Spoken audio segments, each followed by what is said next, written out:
नमस्कार दोस्तों, आप सभी का स्वागत है वंदे भारत न्यूज में। मैं हूं आपके साथ साक्षी गुप्ता। ये बढ़ते हैं कुछ खास खबरों के साथ। त्योथर रीवा जिले की सबसे पुरानी तहसीलों में शुमार त्योथर तहसील जो तराई अंचल के सबसे बड़े भूभाग पर फैला हुआ है, जिसका क्षेत्रफल उत्तर प्रदेश की सीमाओं से हटा हुआ, जो पश्चिम में चित्रकूट उत्तर और पूर्व में प्रयागराज के सीमावर्ती जिले से जुड़ा हुआ है। जो मामला प्रकाश में आया है, सूत्रों से मिली जानकारी अनुसार इन दिनों जो चायपान की दुकानों से लेकर नुक्कड़ नुक्कड़ में जन चर्चा का विषय बना हुआ है कि विगत कुछ वर्षों से त्योथर एवं त्योथर क्षेत्र के त्योथर नगर, चिल्ला, सोहागी, चाकघाट जैसे बाजारों में सट्टे एवं नशे का अवैध व्यापार बड़ी तेजी के साथ फल फूल रहा है, जहां पर प्रतिदिन लगभग लाखों रुपये का सट्टा एवं नशे का कारोबार किया जाता है, जिसमें कुछ क्षेत्रीय नामचीन व्यक्तियों के संरक्षण में सट्टे एवं नशे का व्यवसाय बेधड़क बिना भय के संचालित हो रहा है। कुछ स्थानीय लोगों द्वारा नाम न छापने की शर्त पर यह भी बताया गया कि सट्टे के साथ साथ नशीले पदार्थों का व्यवसाय भी सट्टे के आड़ में फल फूल रहा है, जिसकी जड़ें काफी मजबूत हो चुकी है। स्थानीय प्रशासन के नाक के नीचे इस तरह के गैर सामाजिक जो समाज को दलदल की दहलीज पर ले जाकर खड़ा कर रहा है, गांजा, शराब, कोरेक्स एवं नशीली दवाएं, जिसको भी इसकी लत लग गई वह इस दलदल से नहीं निकल पाया, बल्कि इस नशारूपी दलदल में धंसता ही जा रहा है। 10 वर्ष की आयु से लेकर बड़े बुजुर्ग भी इस दलदल में फंस चुके हैं। कुछ चंद सिक्कों की खनक के आगे स्थानीय प्रशासन भी ऐसे व्यवसायियों के आगे नतमस्तक जैसे हो गए हैं। कितने घरों का चूल्हा बुझ गया, फिर भी स्थानीय प्रशासन अपने कुंभकर्णी नींद से नहीं जाग पाया है। नशे और स्टे के बढ़ते प्रभाव पर आखिरकार अंकुश क्यों नहीं लग पा रहा है, जो एक प्रश्न चिन्ह खड़ा कर रहा है,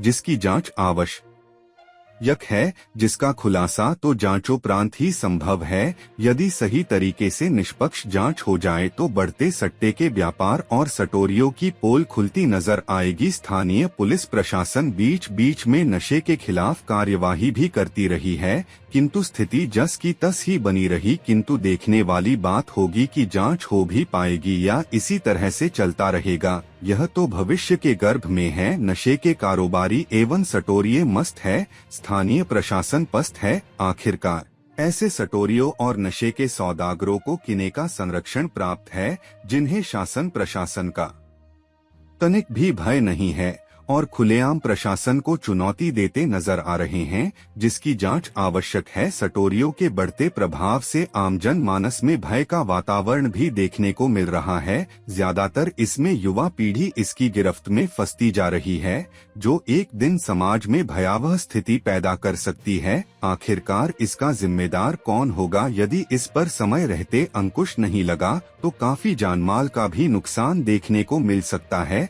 आपकी खबर हमारी नजर, आइए आपको सुनाते हैं समाज सेवी के तिवारी की जुबानी। कौन सही है कौन गलत है, यह तो जांच के बाद पता चलेगा। रोक लग भी पाएगी या इसी तरह चलता रहेगा, यह तो भविष्य के गर्भ में है। आपकी खबर हमारी नजर, हमारे संवाददाता कमलेश शुक्ला के साथ दिनेश द्विवेदी की स्पेशल रिपोर्ट।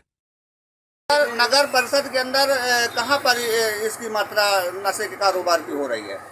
विश्वस्त सूत्रों से मुझे ज्ञात हुआ है, जो नगर परिषद के चेयरमैन महोदय जी हैं, उनके मोहल्ले में ही गांजा जैसा मादक पदार्थ लोग प्राप्त करते हैं। ये नहीं मालूम है किसके घर से कहाँ कौन देता है, ये शासन का काम पता लगाना। बहरहाल ये बंद होना चाहिए, शासन को इसमें कठोर से कठोर कार्रवाई करना चाहिए।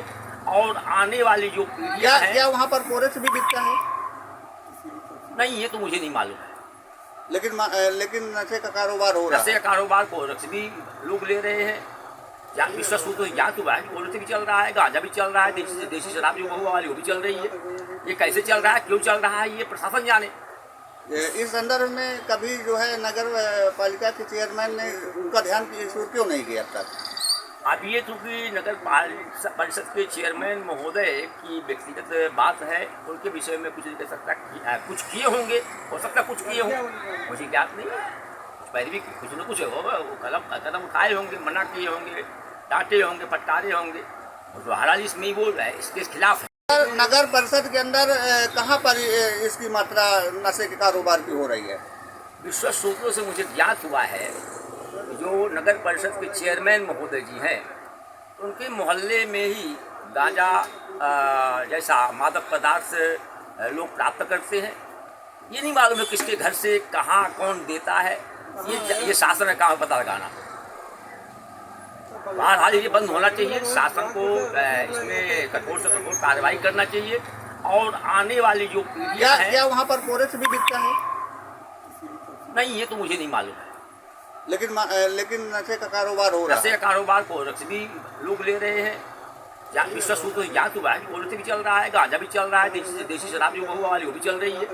ये कैसे चल रहा है, क्यों चल रहा है, ये प्रशासन जाने। इस संदर्भ में कभी जो है नगर पालिका के चेयरमैन ने उनका ध्यान इस ओर क्यों नहीं किया अब तक? अब ये चूँकि नगर परिषद के चेयरमैन महोदय की व्यक्तिगत बात है, उनके विषय में कुछ नहीं कह सकता। कुछ किए होंगे, हो सकता कुछ किए हों, मुझे ज्ञात नहीं। पहले भी कुछ न कुछ होगा, वो कदम उठाए होंगे, मना किए होंगे, डांटे होंगे, फटकारे होंगे। और जो हाल इसमें ही बोल रहा है इसके खिलाफ है, नगर परिषद के चेयरमैन इसके खिलाफ है।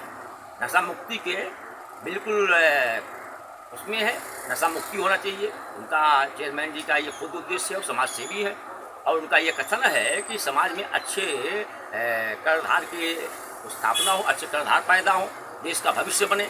व्यक्तिगत नगर परिषद चेयरमैन की इच्छा है। युवा जो है बर्बाद हो रहे हैं। युवा बर्बाद हो रहा है क्योंकि युवा जो है तो गलत संगत में पड़ गया है। गलत संगत में होने के कारण वो मादक पदार्थों का सेवन कर रहा है।